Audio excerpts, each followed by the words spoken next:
Hello दोस्तों मेरा नाम है अतिरेक और उम्मीद करता हूं कि आप लोग बढ़िया हैं और अपनी ज़िंदगी में आगे बढ़ रहे हैं।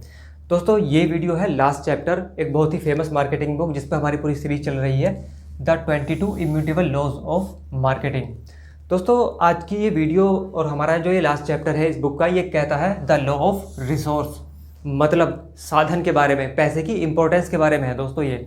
दोस्तों ऑथर कहते हैं कि हमने जैसे पूरी मार्केटिंग स्ट्रेटजी सब कुछ जान लिया, हमारे पास एक बेहतरीन एक नंबर का आइडिया है, हमारे पास ग्रेट आइडिया है, लेकिन दोस्तों ऑथर कहते हैं कि अगर आपके पास पैसे नहीं है तो वो आपका आइडिया बेकार है, वो किसी काम का नहीं है। क्यों?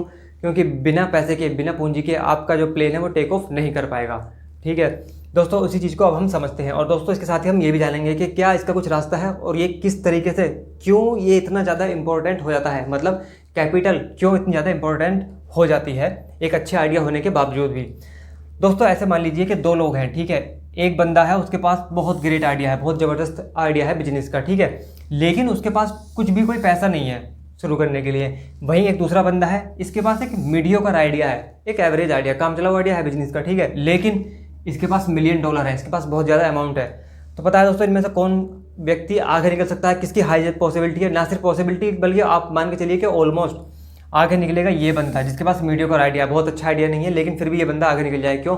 क्योंकि इसके पास बहुत ज़्यादा कैपिटल है। अब दोस्तों जानते हैं कि ऐसा कि आखिर पैसा ऐसा क्या कर देगा, ठीक है, उसकी इंपॉर्टेंस है क्या। दोस्तों देखिए, मार्केटिंग का सारा खेल दिमाग से होता है, लोगों के दिमाग में, कस्टमर के दिमाग में, क्योंकि उसी लोगों के दिमाग में ही हमें अपनी बात, अपना आइडिया इम्प्लांट करना होता है।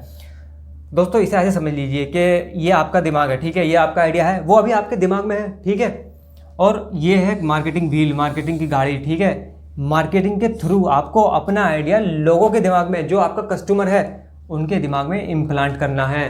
तो दोस्तों ये पूरा प्रोसेस जो होगा, ये पूरी जो मार्केटिंग की जो गाड़ी घूमेगी, इसके लिए पैसा चाहिए, इसके लिए रिसोर्स चाहिए, ठीक है। तो एक तो इसलिए पैसा इंपॉर्टेंस है। दूसरी बात दोस्तों, ना सिर्फ लोगों के दिमाग में अपना आइडिया रखने के लिए पैसा चाहिए आपको, बल्कि एक बार अगर लोगों के दिमाग में आप चले गए, उसके बाद दिमाग में बने रहने, लोगों के दिमाग में बने रहें, उसके लिए भी आपको पैसा चाहिए, और मतलब कंटिन्यू एडवर्टाइजिंग, कंटिन्यू मार्केटिंग आपको करनी पड़ेगी। दोस्तों इसका एक बहुत ही बेहतरीन एग्जांपल आप ऐसे समझ लीजिए, जो बहुत ही फेमस कंपनी है एप्पल, ठीक है। दोस्तों ठीक है कि स्टीव जॉब्स और स्टीव वोजनिक, इन दो लोगों का आइडिया था एप्पल का, एप्पल कंप्यूटर का, ठीक है, लेकिन एप्पल बना, एप्पल एक हकीकत में बना किसकी वजह से?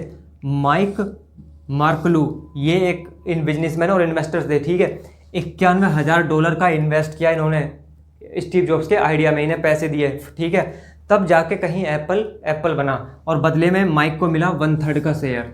दोस्तों इसलिए पैसा बहुत ज़्यादा इंपॉर्टेंस रखता है। अब दोस्तों मान लेते हैं कि लंबे टाइम में आपने कुछ पैसों का अरेंजमेंट कर भी लिया, ठीक है, आपने कुछ कैपिटल इकट्ठा कर ली, तो दोस्तों पूरी पॉसिबिलिटी है कि काफ़ी हद तक पॉसिबिलिटी है कि आप मान के चलिए कि या तो वो आइडिया ही आउटडेटेड हो जाएगा, अगर मान लो आपको ज़्यादा लंबा टाइम लग गया, ठीक है, या फिर कोई और बंदा उसी आइडिया पे काम कर चुका होगा, आपके उस आइडिया को वो मार्केट में लेकर आ गया होगा, या मान लो आपने किसी तरीके से स्टार्टअप शुरू भी कर दिया, ठीक है, अपने आइडिया को इम्प्लीमेंटेशन शुरू भी कर दिया, ठीक है, ये आपका मान लेते हैं छोटा सा स्टार्टअप आपने शुरू कर दिया, और आप तो चूंकि आपके पास कैपिटल कम है, ठीक है, तो आप लार्ज स्केल पे से एकदम मार्केटिंग और एडवर्टाइजिंग उसकी कर नहीं सकते।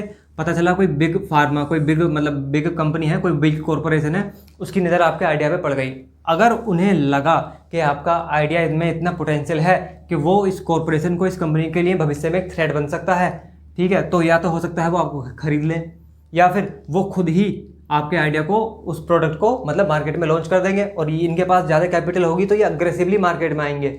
और पता चला, और दोस्तों यहाँ पे एक मेन पॉइंट जो आपको बता भी चुका हूँ, जो इस चैप्टर का 3rd चैप्टर है दोस्तों, बहुत इंपॉर्टेंट, नोटिस करना कि दोस्तों मार्केट में आने से भी ज़्यादा जरूरी होता है लोगों के माइंड में पहले आना। दोस्तों ये मार्केट में तो पहले आ गए, लेकिन ये कंपनी ज़्यादा अग्रेसिव मार्केटिंग करती है, ठीक है, और लोगों के दिमाग में पहले आइडिया को कौन पहुँचाती है? ये। तो लोगों के दिमाग में जो आइडिया पहले पहुँचाएगा लोग उसे याद रखेंगे, और ये फिर भी हार जाएगा, एक अच्छा आइडिया हो तो भी।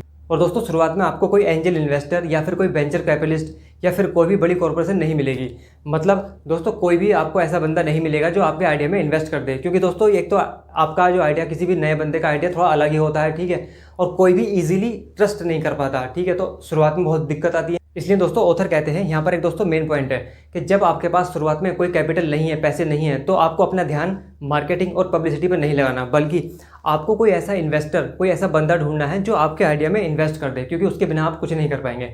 अब दोस्तों ऑथर ने बुक में कुछ एग्जांपल दिए हैं कि ये तरीके भी आप यूज़ कर सकते हैं कम टाइम में पैसे और कैपिटल को अरेंज करने के लिए। हालांकि दोस्तों ये कॉमन मैन के लिए थोड़ा मुश्किल ही है, पर मैं आपको बताता हूँ। दोस्तों पहला एग्जांपल ऑथर देते हैं कि यू कैन मैरी मनी, आप पैसे से शादी कर सकते हैं। दोस्तों यहाँ पर ऑथर ने एक एग्जांपल दिया था एक लेडी का, जो एक शादी करती है एक रिच पर्सन से, ठीक है, शादी करती है और उसके शादी के 3 साल बाद वो अपना बिजनेस शुरू कर देती हैं। तो कुछ पूंजी उन्हें मिल जाती है अपने हस्बैंड से, ठीक है, और उनके हस्बैंड का काफ़ी नाम था, वो काफ़ी फेमस थे, तो उनके जानने में काफ़ी सारे इन्वेस्टर उन्हें ईजिली मिल जाते हैं। दोस्तों दूसरा एग्जाम्पल ऑथर देते हैं यू कैन डाइवोर्स मनी, मतलब आप पैसों को तलाक दे सकते हैं। मतलब यहाँ पे कहने का ये है कि एक एग्जांपल यहाँ पर इन्होंने दिया था, एक काफ़ी फेमस पर्सन का दिया था कि उनका डाइवोर्स होता है, ठीक है, एक लेडी है उनका डाइवोर्स होता है, तो डाइवोर्स का जब सेटलमेंट होता है तो उन्हें काफ़ी अमाउंट मिलता है, तो उसमें से वो आधा अमाउंट अपने बिजनेस को शुरू करने में लगा देते हैं और बाकी बाद में उन्हें इन्वेस्टर भी मिल जाते हैं और उनका बिजनेस चल जाता है अच्छा से, ठीक है। तीसरा एग्जाम्पल ऑथर देते हैं you can find money at home, आप अपने घर पर पैसा ढूंढ सकते हैं। यहाँ पर ऑथर ने एग्जाम्पल दिया है डोनाल्ड ट्रंप का। दोस्तों डोनाल्ड ट्रंप आज जो भी हैं वो उसके पीछे सिर्फ उनका अपना दिमाग नहीं है, बल्कि उनके जो फादर थे वो भी, मतलब उनका एक पुराना काम था, उनके पूर्वजों का एक काम था कंस्ट्रक्शन का, बिजनेस का, वो रियल एस्टेट बिजनेस में थे उनके फादर, तो वहाँ से उन्होंने काम सीखना भी शुरू कर दिया था और काफ़ी एक बड़ा अमाउंट कैपिटल का उन्हें वहाँ से मिल गया था। और दोस्तों फोर्थ एग्जाम्पल ऑथर यहाँ पर देते हैं you can share your idea by franchising it, मतलब आपके पास एक आइडिया है, ठीक है, आपने स्टार्ट किया तो आप उसे एक फ्रेंचाइजी मॉडल के रूप दे सकते हैं और वहाँ से भी आप एक कैपिटल जो है इकट्ठा कर सकते हैं। दोस्तों मैं मानता हूँ कि ये तरीके काफ़ी मुश्किल हैं, खास करके आम आदमी के लिए ये प्रैक्टिकली नहीं है इम्प्लीमेंट करने के लिए, लेकिन दोस्तों वही है कि जब आपके पास पैसा नहीं है तो आपको आइडियाज़ नए नए तरीके तो ढूंढने ही पड़ेंगे, क्योंकि शुरुआती पूंजी तो आपको किसी भी तरीके से अरेंज करनी ही पड़ेगी। तो दोस्तों यही है हमारा इस बुक का last chapter, the law of resource, मतलब पैसे की इंपॉर्टेंस के बारे में इसमें ऑथर ने हमें बताया है। दोस्तों अब मैं एक फाइनल नोट आपसे कहना चाहूँगा कि दोस्तों अगर आप बिजनेस में उतरना चाह रहे हैं, ठीक है, या फ्यूचर में आपने प्लानिंग की हुई है कि आप बिजनेस करेंगे, तो दोस्तों मैं हाईली रिकमेंड करूँगा आपको कि आप इस बुक के जो बाकी के चैप्टर हैं, इसमें ओवरऑल 22 चैप्टर हैं, ठीक है, मैंने पूरे 22 भाग इस बुक के बनाए हैं। हर एक चैप्टर को, हर एक लॉस को मैंने बहुत ही डिटेल में, बहुत ही सिंपल तरीके से और एग्जाम्पल के साथ, मार्केट से रिलेट करने वाले एग्जाम्पल देके आपको समझाया है।